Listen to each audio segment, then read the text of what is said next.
Армысыздар қазақ елі. Бүгін бірге 7 қасиетке ие наурыз көжені жасайтын боламыз. Видеоны соңына дейін жақсылап мұқият қарап шығыңыздар. Болмаса түсінбей қаласыздар.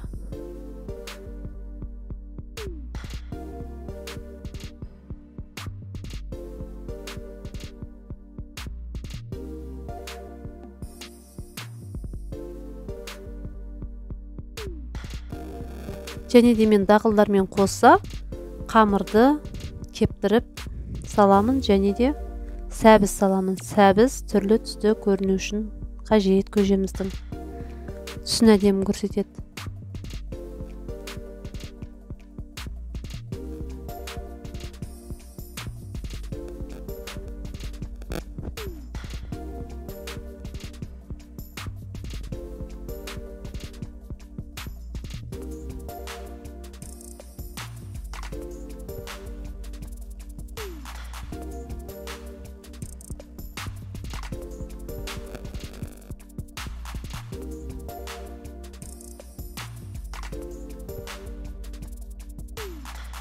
Ең бірінші болып біз ақ жүгері мен сары жүгеріні саламыз, өйткені өте ұзақ пісетін дақылдар.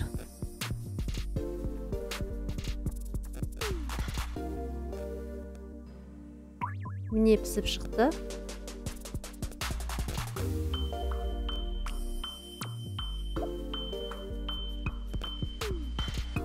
Жүгерілерден кейін міндетті түрде бидай менен арпаны және машты салатын боламыз.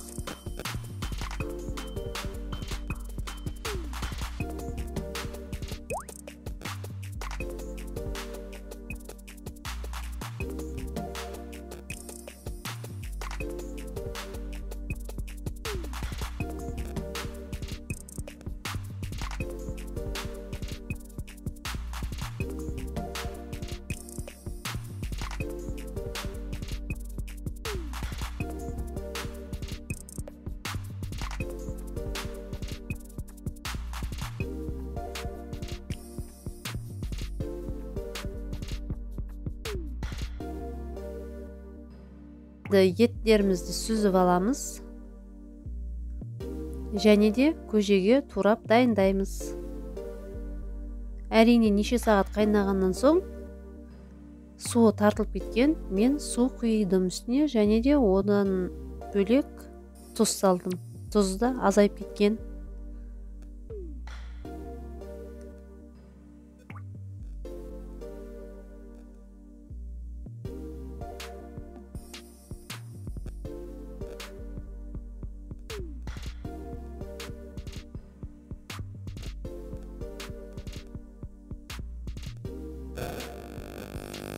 Не өздеріңіз көріп отырғандай, дақылдар өте әдемі піскен.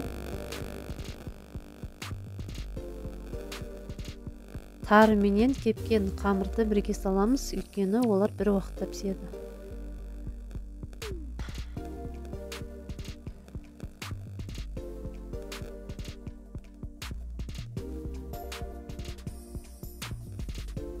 Тураған етімізді саламыз. Көжеміз дайын, 2 сағаттай көжемізді суытып аламыз.